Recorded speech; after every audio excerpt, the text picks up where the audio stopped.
Welcome to Animals to the Max. I'm your host, Corbin Maxey. This show is about animals and the people who dedicate their lives to them. And welcome everybody to another episode of the Animals to the Max podcast. I am your host, Corbin Maxey. Thank you so much for listening to the show. Ladies and gentlemen, we are going to talk croc. That's right. On the podcast, we are going to talk about crocodiles. You know, crocodiles are one of my favorite animals. I think just as a kid, I've always been fascinated with crocodiles and with alligators. And it's shocking to me that we're 174 episodes in, and we have not had a full episode dedicated to crocs. It blows my mind. So I am so excited today that we are going to just talk all about crocodiles. On the show, I have Dr. Marissa Tellez. She is the co-founder of the Crocodile Research Coalition based in Belize. And I'll tell you what, I have had the privilege to speak with a lot of amazing people doing amazing things for wildlife. You guys, honestly, Marissa, she is raising so much awareness about the crocodile in her community and trying to protect this animal and trying to change the perception of an animal that a lot of people are terrified of. A lot of people think the only good crocodile is a dead crocodile. And in her community in Belize, she is really changing that perception and she's making a difference. I mean, this is someone who, you know, is not just talks the talk, but she walks the walk, and it is amazing talking to her. Like I said, I was really impressed with her work. And we discussed the American crocodile today and the Morlet's crocodile, the two species found in Belize. And we talk about some really fascinating things, including cannibalism. Did you know that crocodiles sometimes eat each other? Yeah, that's really interesting. We talk about hybridization between the two species of the American crocodile and the Morlet's crocodile. She also talks about some of the local crocs in the area, including a 14-foot crocodile she nicknamed Charlie. Anyway, she has just some amazing stories. And like I said, it's so inspirational, especially, you know, honestly, for someone listening, and I'm sure you guys are all, I mean, the majority, I'd hope, are wildlife lovers. For those of you listening and wondering, like, how can I make a difference? Like, she is a living example of someone who always dreamed of working with crocodilians, and she is just on the forefront trying to protect them, which I absolutely love. She answers the one question I wanted to ask her, and that's, why should we protect crocodiles? Crocodiles, they can be dangerous. They do occasionally kill people. So why protect them? And of course, by the way, I know why we should, because I think crocodiles are awesome and they are literally living dinosaurs that have been around for millions of years. But she answers that question because I wanted to ask her, because it would be hard to go to a country like Belize where for so long crocodiles were hunted, they were poached and killed out of fear. So she answers that and even more. So once again, you guys, I love her. I love this interview, and I think I might go to Belize soon. Just saying, I'm putting that out there. Before we get to the interview, just a little reminder, I encourage you to join us on Patreon to listen to the after show. I have a 20-minute conversation with Marissa after this interview, and she talks about everything, including a hilarious story when she rescued a crocodile found in a toilet.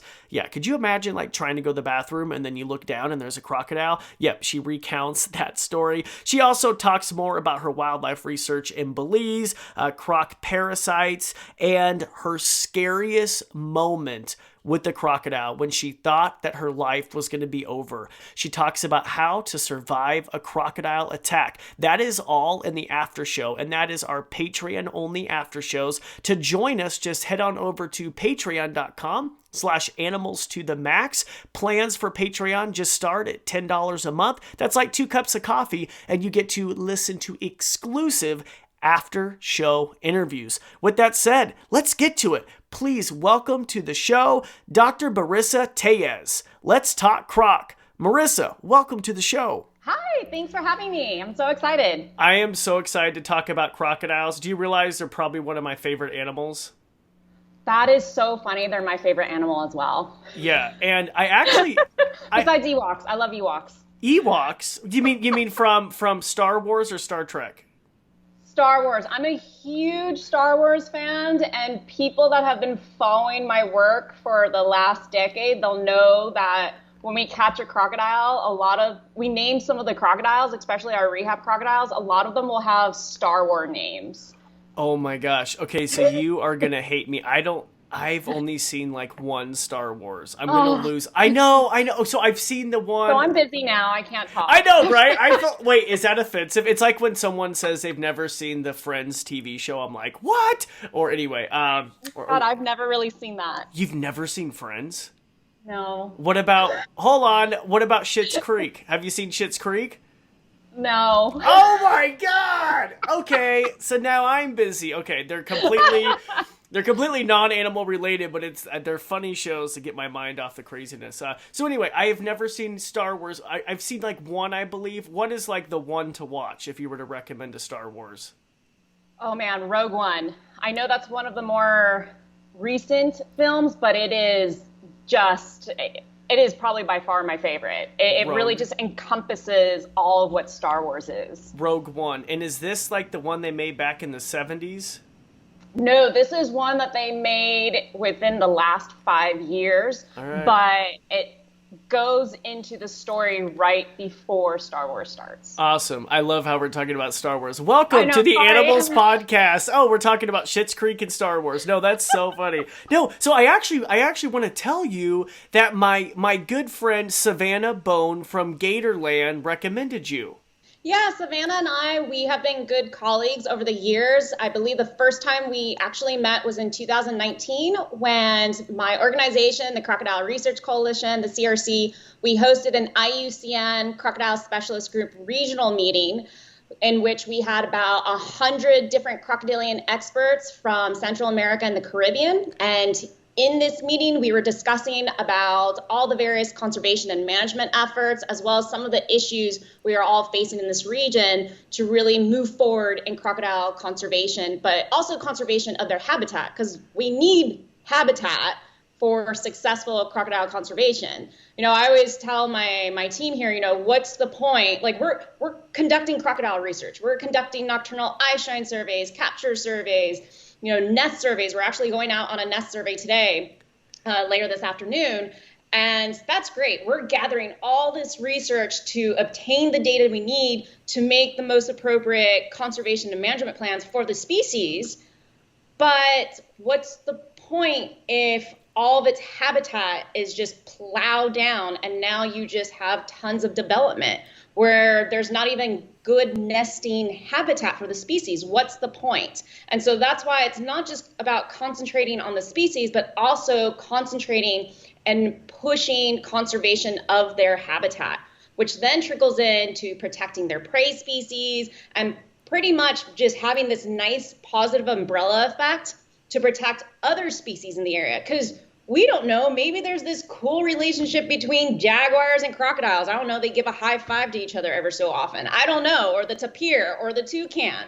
We don't know. And so that's why we need to do as much effort in protecting. Yes, let's utilize crocodiles as our focal species, but we really need to take this holistic approach when it comes to conservation. We really have to expand because we still don't know all these really cool relationships that's happening within the ecosystem. Yes, and then for someone listening, where are you located? Because it sounds they're probably like, where is she talking about? I guess we should talk about, what area you are trying to conserve.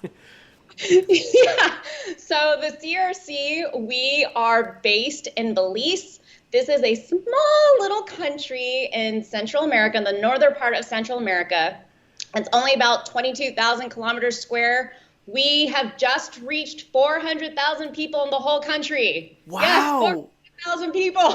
Oh my gosh. Are you happy for that? I'd be sad. I mean, yeah, a little sad. Yeah. That means for development, but it's kind of, everyone's just like, oh my God, because it's taken over a decade to reach 400,000 people. It's just not, it's a very kind of small, little isolated gem in Central America. And so the CRC, we are based in southern Belize, along the coast in a place known as Placencia Lagoon. And Placencia Lagoon is a magical little spot. It's kind of one of the last undeveloped frontiers in Belize along the coast. And the Placencia Lagoon, not only is it home to the critically endangered American crocodile, but also the critically endangered Antillean manatee, as well as jaguar, tapir, the critically endangered yellow-headed parrot. So when I first came and established CRC in the Placencia Lagoon area, I was just focused on crocs. And it was really just like, okay, everyone's scared of crocs here. This is one of the last strongholds for the American crocodile. What can we do? And of course, I'm going to gotta make this into a long story. It's a podcast. You have as much time, honestly. Right. Yeah, I want no time. No one's telling me to cut. Yeah, go ahead. So, in the beginning, one thing I noticed when we were here in Placencia Lagoon, and really when I started working in Belize in 2008, was everyone had this innate fear of crocodiles. Oh, no, crocodiles are going to eat me. No, crocodiles want to take my kids, take my dogs. It's going to climb up my stairs and chomp me to death the moment I open my door. There was all these crazy myths and misguided beliefs about crocodiles. And again, yes, research is important, but if we really want to establish long-term conservation and management of a species, education is important. And people forget conservation is not just about wildlife, it's about people. The success of conservation programs parallels the education and support of the local communities. And so even before really diving hardcore into research in the Placencia Lagoon, I got my team and I was like, we're going to schools, we're going to businesses, we're going to every community event, and we are going to talk croc. We are going to talk to people about the truth about crocodiles, educate them about the breeding season, their dispersal, also try to get and see if there'd be some people interested in being the little local crocodile advocates in a neighborhood and, oh, hey, you see that crocodile that's there all the time? What do you want to give him a name? Oh, that's Jeff. All right, Jeff. All right. So here's what you're going to do. You're going to get a notebook and you're going to start writing down Jeff's movements so that we can start understanding maybe, hey, everyone, it's about 10 days before the full moon. This is when Jeff is really active in the canals, eating raccoon and iguana. So just make sure you're not on the edge of the canal, especially with your dogs or your small children. This is what we have done here. And so you now have the neighborhood that they know 10 days before a full moon, that's when Jeff is eating. So everyone is more conscious about staying away from the edge of the water. And now we have tons of people doing this. The fact you named a croc Jeff is just like, I'm just cracking up. Like Jeff the crocodile. I love it. I love how it's so smart to give them a name so people feel a connection. And I know in the scientific community, a lot of people frown on that. And they're like, oh, that's, Croc 1 or that's F1 or F2. And it's like, no, give them names so people can relate to them. Exactly. And, so we have quite a few, over the years, in 5 years, we have seen people just absolutely fear of crocodiles. And now, before they would be calling me, Marissa, I see a crocodile. Okay, what is it doing? It's swimming. Is it swimming towards you? No, it's swimming away. I'm like, yeah, we want it to swim away. The American croc is timid and shy. It should be swimming away. But again, people will just had these, misguided beliefs about crocodiles from bad media press, as well as just the villainization of these animals on the majority of movies and TV. And so, we have continuously just been in with the community, educating, creating a community science program. And so 5 years later now, what we have is instead of people calling me saying, Marissa, there's a croc, come remove it. Marissa, I see a small croc. This is a new one. I've never seen it before. I saw it at 5 o'clock. It was basking. It was facing the west. People are providing us all this data. And this is throughout the community in this area. And so you've seen this shift, and it's all just been based off of education. And now that's helping us with our research because more people are providing, whether it's finances, providing their time to assist us in our research. So educating the community, creating community involvement programs, at the end of the day, helps with research. And I sometimes think a lot of scientists think that education and research are completely separate, but they're not. They do overlap. And when they overlap, you can see actually a more positive progress in what your mission is. And the other thing that's been great with the education is we have a 14-footer in the area named Charlie, and he is the king. He's kind of elusive though. And so, I got this one bar that's right on the lagoon, and when you see Charlie, and if you can point out Charlie, you get a shot. It's become this big thing. Everyone wants to see Charlie. And then in October, because again, he's really active in October, and we found out through our community scientists, the one reason why we were seeing Charlie so active in October was because he started coming out of the mangroves more so due to a fish migration. We figured this out because of our community scientists. And so, and again, it was October, and I was like, for the CRC, we do a month of Croctober where we're doing all these fun posts every day. And so I was like, you know what? I'm going to make Charlie the Placentia Lagoons version of the Loch Ness Monster. And so I did this whole post similar to Scotland has Nessie, we have Charlie. And everyone, all these people started going to the lagoon, we've heard about Charlie. Tourists are like, we want to see Charlie. I've made him into this little superstar, and since tourism's so big here, tour guides are like, where does Charlie live? Tourists want to see Charlie. They've heard about Charlie. And so this creates protection. And I know that I've seen how education has been important for people appreciating, creating tolerance towards these animals. They've learned how to coexist, and a really great example of our progress is, and it's a sad story at first, but I took the positive out of it, was this past August, one of our local crocs was poached. And this was a beautiful 8-foot male.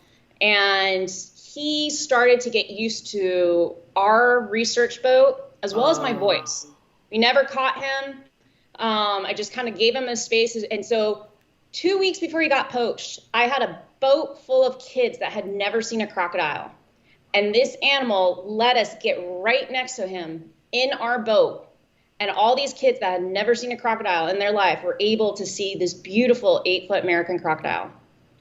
2 weeks later, he unfortunately was poached. And speaking to the people that killed him, they had put out a line for a really big fish, and unfortunately the croc caught the bait instead, and they just, we know where we could sell this, and so they killed him. But it is what it is, and I was heartbroken. But when people around the lagoon found out, the CRC, we were flooded with messages. Don't tell me this is Charlie. Don't tell me this isn't Jeff. What happened? The whole community was so concerned. Additionally, we found out about the poached crocodile because the cops came across the guys starting to skin it. And they're the ones that called me. And so I'm just, obviously I'm really sad. We just lost a beautiful adult male, a croc that gained my trust. But a colleague on the peninsula messaged me and they said, Marissa, you need to take this story into a positive, because if this happened before CRC came along, no one would give a crap, or no one would care.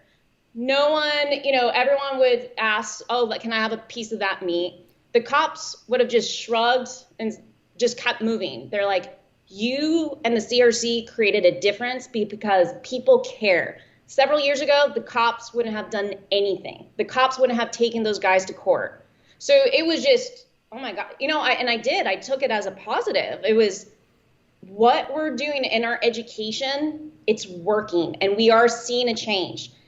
Is it easy? No, it takes work, but knowing that the next generation in 15, 20 years can have tons of wildlife around, see maybe a larger population of crocodiles and understanding how to coexist with them and them teaching others, throughout the country, that's worth it. I'm absolutely okay taking 60 to 75% of the CRC's time to educate, because that is what's truly going to ensure long-term conservation and management of crocodiles. Man, that's genius to involve the community. Congratulations. You are so inspirational, and I'm not blowing smoke. I've talked to a lot of people on this podcast. We're nearing 200 episodes, and you are, at the forefront, involving the community and seriously making a difference for animals that there aren't a lot of people who are, there are people who are fans of crocodiles and reptiles, but there are a lot of people who aren't. And, there's a million people who are like, save the elephant, save the rhino, save the pandas, which we should. But it's like there's a lot of animals, misunderstood animals, that really need spokespeople. And you have just done a fantastic job. I hope you are so proud of yourself, because no, I'm serious. You are like making such a difference. And as you were telling me the story of the croc being poached, I just got so fired up. Did you have to see those poachers at all, or were you like, how do you handle that? Because I would be irate. So, funny enough, I actually knew two of the guys. Oh my God. And when he saw me come to the scene, he started crying. And because he was one of our community involvement programs, it's called Next Gen Croc. And that's where we involve anywhere from 10 to 17-year-old kids from the communities around the lagoon. They come out with us, they do research, they're involved in the educational aspect of everything. And the poachers came from this one community where it is a poor community. It's on the peninsula. And we've done a lot of educational outreach there, just because there's been a lot of human-wildlife conflict in that community. So that's been the community we've really focused our educational efforts. So all the kids know us, majority of adults know us, and it was interesting again is when people heard about this poached crocodile, in particular in this community, because they heard it was 4 guys from this community. Someone had gone up to my program director and was like, wait, and it's fine. Not everyone is probably going to understand that it's illegal to kill crocodiles here in Belize and sell the meat and all that. It's not like we've reached everyone, but we've reached a good chunk of people on the peninsula. And someone went up to my program coordinator, oh my gosh, it's illegal to kill crocodiles. And she said that these kids overheard, and they said, how do you not know that it's illegal to kill crocodiles? Like, you can't kill them, they're protected. And Darcy said she stepped back, and these kids were just talking to these adults and giving them all the facts about why you can't kill crocodiles, that it's illegal and they need to be protected, they're special, everything. And so it was, again, knowing 2 of the poachers, I went, and, of course my heart sank seeing this crocodile. Oh my God. But then seeing familiar faces, it was just, I took a deep breath. And the thing is, these two guys that I know, one of them used to be the principal wildlife rescuer in the area. Oh my gosh. So it was, and that was the thing, is that I know one of our captive crocodiles that's near my home, I know he ever so often goes over there, makes sure that Eamon's okay and stuff, it's just, I knew he loved crocodiles. He said he used to have crocodiles as pets. And so I took a deep breath, and I just said, why? And I was just very calm, he was just crying. And you didn't use any profanity. I would have been irate. You son of, oh my God, oh man, I'm like fired up. And I know I'm supposed to be a professional and be calm, cool, and collected. I would not be. I would be so mad. So bad. And I was mad, but I was disappointed even more. And I just asked why, and he just started crying, and he's like, I know this hurts you. I'm so sorry. He was just like, you're one of the nicest people on the peninsula. You say hi. And he just started just crying. And I just sat down next to him, and I said, look, I know it's tough financial times right now, but there's other ways to go about it. Throughout Belize, throughout the world, there was an increase of illegal hunting, poaching on wildlife as people, lost jobs, there's no money, and they need to put food on the table for their family. And that's pretty much what happened, is accidentally caught a crocodile. They know that they can sell it for some good money to someone else. And so that's, instead of calling me to unhook the animal, they were seeing it as a way of getting income in this time where they didn't have a good source of income coming in. And so that's where, I went beyond, and I sat with them. I think it was even a week after these animals got poached, or this animal got poached. I sat down with the two guys that I knew, and we just had a really nice conversation. And one of them was trying to find money to put his, and I know this is the truth, but his mom had to go to the hospital, but there was no money. Mm-hmm. And so at the end of the day, they did not want to harm the animal, but because, here in Belize, tourism, that's our main GDP. And so without that, people were struggling, people were starving. And I was seeing that in this particular community. And that's why I was trying to do as much educational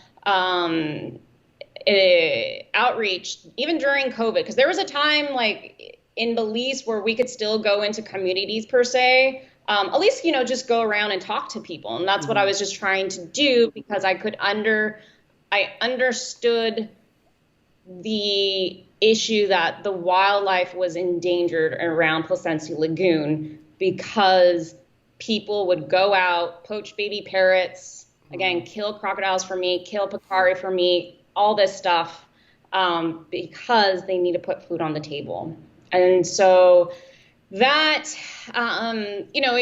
it's difficult. It's difficult because you're like, oh my gosh, I can't believe you killed this animal and you're going to sell the meat. But I know in any other time, I know for a fact, these guys, if COVID didn't happen, they would have called me.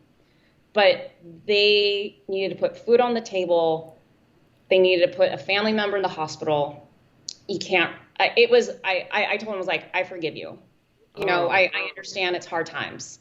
And in regards of how my reaction was, let me tell you, those guys, whenever there's an issue now, or if they hear someone's about to go poach animals, they're coming straight to me.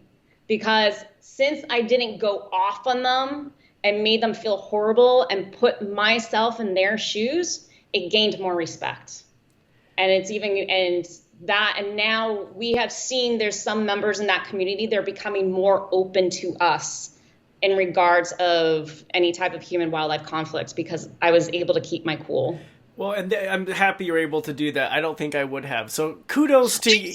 Kudos to you. And by the way, don't take this as hopefully you don't take this offensive, but I feel like you could be a spitfire too. I feel like I could see a little bit of you want to mess with me type of a vibe. Am I right or no? No, yeah, I am. I was going to say, to work with crocs, I'm just kind of like, man, I wouldn't want to mess with you. And you were like, and you darn well best know that they're going to contact me next time they find a croc. That's great. I think you handled that really, really well. Yeah, it kind of just depends on the situation. I've come to know just to try to keep my cool, but there's been definitely situations where I don't, I'm half Native American, half Mexican, and so it's like the Apache Latina comes out, and it's just like, oh my Yeah. God, God, warrior right there. God forbid you had tequila before you saw them. Oh my God, those poor guys would have been in trouble. So I think I think it's great how you're getting the community involved, and I think it's great that you're looking at tourism. I mean, obviously, which you have to. You have to, why should they care? And I think tourism is a huge thing, but on the broader spectrum, why should someone care about crocodiles to save them? And I, of course, totally think that we should. I love crocs, I get it. But for someone listening, oh, they're scary. Why do we need them? So crocodiles, there's been research on certain species where it illustrates they do have an important role in the ecosystem as a keystone predator, similar to a lot of studies with sharks. You take out the key predator and pretty much the whole ecosystem collapse. And that is something that we do promote in our educational outreach, is that crocodiles do have this important role keeping balance. They help to keep a balance with the fish population, eating the weak or the diseased fish, because those are going to be easier to capture. They also disperse nutrients, especially the Morlet's crocodile, because a lot of people don't realize the Morlet's crocodile can actually disperse onto land, actually walk on land for about 5 miles. Really? And yeah, I have a couple of friends up north that study jaguar in this particular reserve. Oh my God. And so they have all these game camera traps, and I have received so many photos from their game camera traps of crocodiles in the middle of the jungle.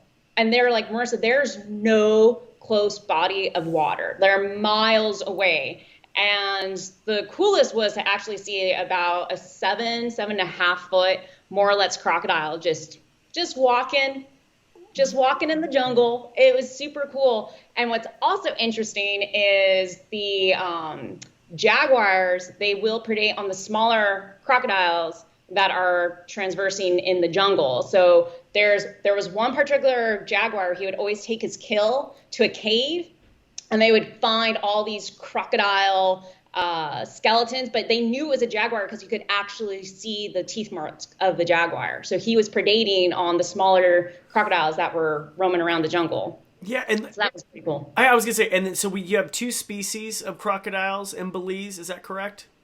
Yes. We have the American crocodile and the Morlet's crocodile. Morlet's, okay. Yeah, the Morlet's. And so, yes, we discussed the ecological importance of these animals to people. But one thing that we have also pulled in is the cultural part. These animals are part of our culture. If we lose them, we lose a bit of who we are, because they're living in the same space, and part of our history, whether, our culture, our religion, what it may be here in Belize, is tied to crocodiles. When you look at the ancient Maya civilization, they did not fear crocodiles, they revered them. Crocodiles were so important that actually the crocodile is the first symbol in the Maya calendar, represented by the god Emish. And crocodiles were also not a symbol of death.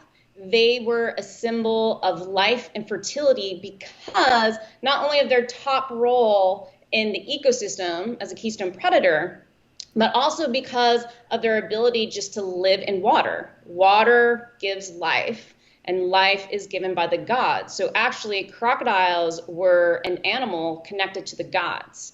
And they were, besides the jaguar, the crocodile was the only other animal to connect the heavens, the earth, and the underworld. So they connected the heavens. As I had mentioned, they were tied to the gods. And so the Maya believed that the rainy season came about because of the hatchlings. When they would hear the hatchling calls, and hatchlings come out right at the beginning of the rainy season here, that if they didn't hear hatchlings, oh gosh, we're not going to have a rainy season, But if they heard hatchlings, the rainy season's coming, it's time to harvest, it's time to plant. Obviously, too, is that they connected the heavens because rains come from the heavens. Crocodiles connected to the earth, to keystone predator, but also something that was really interesting that we found out was the crocodiles, as the dry season was coming, and you would have various pools of water around. But if there was a particular village that was afraid that that water hole would dry up, they would put a crocodile in there. And then there would be a warrior that would watch that crocodile. And as that pool of water would dry up, that crocodile would disperse. And the warrior's job was to follow the crocodile, but also protect it until it found the next body of water. And so to the Maya, the crocodiles would always lead them to life, lead them to water. Now, crocodiles connected the underworld because you could find crocodiles in caves, which we still find today. Caves were the entrance to the underworld, to Shibaba. So if a person found a crocodile in a cave, they believed that crocodile was waiting for the spirit of someone recently deceased. And when that spirit would come, the crocodile would guide them to the underworld, to the spirit world. And so with all these different connections, crocodiles, it was sacrilegious. You cannot kill a crocodile because that is disrespecting the gods and, to a sense, disrespecting your ancestors as well. And so that's something that we've tied into the educational portion of our outreach. Is a lot of people, we always hear about jaguars in the Maya, but no one really hears about crocodiles. And so even if you're not Mayan here in Belize, there's still pride in that civilization. And so people are like, oh, really? Like the Maya respected them like that? There's this light bulb that goes off. And again, hearing that, there's a tie to culture, Can you, in the United States, right? There's this, everyone, there's the bald eagle, yep. No one's going to really go out and poach a bald eagle. That's disrespect to your culture, your heritage, your history. And so that's something that we're kind of trying to tie in with the education here. And it's not just about crocodiles, but it's about all wildlife. We are living alongside them. So in a sense, they are part of our daily lives of who we are. So again, if we lose the crocodile, if we lose the jaguar, if we lose the tapir, we are losing a bit of who we are. Wow. That is amazing. That's amazing. I know you gave me, I didn't even think much about the cultural impact. Like, of course, I'm like, oh, they're a keystone species. That's why you conserve them. But when you really dive into the cultural significance and then compare it to how the bald eagle is here, it makes so much sense. That's so smart. I am still so fascinated by this Morlet's crocodile just wandering around the forest. No, seriously. So I'm a croc nerd. Fill me in. Why? Are they finding a new water source? Like, why are these crocs just found so far inland away from water? Yeah, they're just kind of moving from one body source to the other, and we just don't know still, right? So there's still so much information we need to gather about the Morlets and the American crocodile here.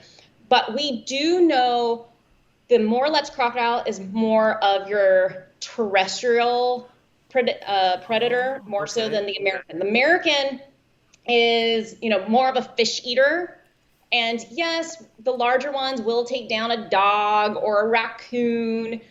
But when you look at the shape of the Morlet's crocodile snout, it's an indicator that it's more of a terrestrial eater because it's round, which means more surface area, easier to chomp down on something that has a larger surface area than, let's say, a fish. And so one thing that I had discussed with some colleagues previously is that yes, they're dispersing from one body source to another, maybe during breeding season to try to find a mate. Maybe it's, an adult got kicked out of its particular territory and needs to go find another. That's possible. But what if they are going around the jungle looking for a raccoon, looking for an agouti? We don't know. Maybe that is a possibility. So that's something that we want to look into in some of these particular areas. That's so fascinating. So can we talk a little bit? So is the American larger than the Morlet's crocodile? The American crocodile is larger than the Morlet's crocodile. Our American crocodile here in Belize, Charlie's 14 feet. 14 feet, okay. I really haven't seen anything bigger than him. The Morlet's crocodile, the largest I've seen here is about 10, but on average, you're getting about 8 to 9 feet. Okay, so much smaller. Do they cohabitate with each other without any problems? So we do see areas where, so Placencia Lagoon, for example, we do have pure Morlets, pure American, and we also have hybrids. And honestly, what we find, the majority of the crocs we have captured are hybrids here in Belize. And it is a natural phenomenon. There was research done by our Mexican colleagues, it might have been about within the last 5 years. And just north of Belize, they did a fabulous genetic study which illustrated all those crocodiles that might look pure American got some Morlets in them. Those that look like pure Morlets, they got some American in them. So there are times where we capture an animal. There's all these, for a pure Morlets and a pure American, they have these various morphological characteristics. The majority of time we find animals with a mix of that. And there have been some individuals, we've taken pictures of them. I don't know what it is. It is the weirdest looking croc ever. There was a colleague I had years ago. He's been studying crocs for like 30, 40 years. And we took him out on a croc capture and we caught a 7-foot. I mean, it was a hybrid. But like when we caught it, he was like, what is that? And I was like, I don't know. Like it was just the funkiest looking croc. And there's been a couple of smaller ones where they've lost some of their back scales. They have a big old overbite. They're just all like funky looking. It looks like they were in a chemical plant or something. It's just so weird. And yeah, they're a little bit weird. And most likely the only pure American crocodile populations we have here in Belize now are in the far-off Keys. And most likely the only pure Morlets crocodile population we have here in Belize is in Chickable Forest, which is an isolated population. And this is where we documented a high rate of cannibalism in Morlet's crocodile there. Okay, so which one is so they're eating each other, obviously. Really, do the American crocs eat each other as well? It was a few years ago when we were doing a survey in Belize City, we actually did see a small subadult American croc feeding on a smaller juvenile American croc. And we documented that and we published that. And that happens. Like the crocodiles, they will cannibalize. Whether it's for population control, whether a fight went wrong and it's like whatever, free food, let's do it. In Chickable Forest, this was so interesting. I would love to go back and just study this, but I realize I need a graduate student just because I just don't have the time to fully invest in it. So we go out in Chickable Forest and we see this massive, 9-10 foot croc, and we realize there's another good sized croc in its mouth, and we're like, oh my god, this is so cool. We take the boat closer, the bigger croc leaves the other animal, and it's already kind of bit off its head. It's taking a good chunk on the abdomen, and we're just like, oh man, this is crazy. Then we go maybe 10 minutes later, we see the exact same thing. Like, what is and two different animals that were being eaten by two larger animals. We're like, what is going on? We go back the next night, another animal. Like it completely was a different animal. So something kept killing these 5.5 foot females. 5.5 foot female Morlet's crocodiles. Those are females that are just entering the reproductive stage. And we're like, what is going on? So 3 observations of cannibalism within about 24 hours. That's never been documented. So we're like, what is going on? So this is where my background in parasitology came in, because one thing I did notice when we were out in the field is that these fish kept coming to the surface and swimming on their back. Now, I've seen that in fish that have been parasitized by a trematode, so a flatworm, when they're parasitized in the brain. And the reason why they're swimming on their back and keep coming to the surface is because they want the final host to eat them, so then that parasite can complete its life cycle and it can start reproducing. And so right before that, I had just read a paper that came out that said the majority of cannibalism we see in the animal kingdom can be associated to parasites. So I'm like, have parasites taken over the brain of the crocodiles in Chickabull Forest, which is causing an increase in cannibalism? My brain just like went, because then I would talk to the rangers. They're like, oh yeah, we saw another croc that kill a smaller croc about a month ago. So it was just like, I don't know, like, if it is a parasite or not. I don't know if the crocs there are there's just an increase of cannibalism in this one population, but it would be an amazing study for someone, like I said, a graduate student, just stay a couple months out in this jungle and just observe and collect the data. Yeah, I was thinking, what about an adult female wanting to, like, for competition, for nest sites, wanting to keep her genes in the pool to kill those subadult females? Would that be another option too?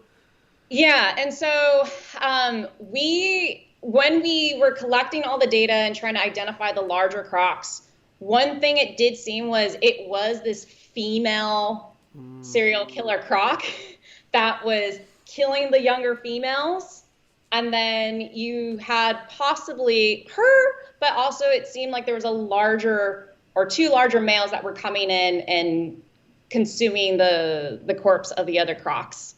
So there was just so much going on. It was absolutely interesting. That's been one of the most interesting research experiences that I've ever had, and we're actually headed back into Chickabull Forest this coming July.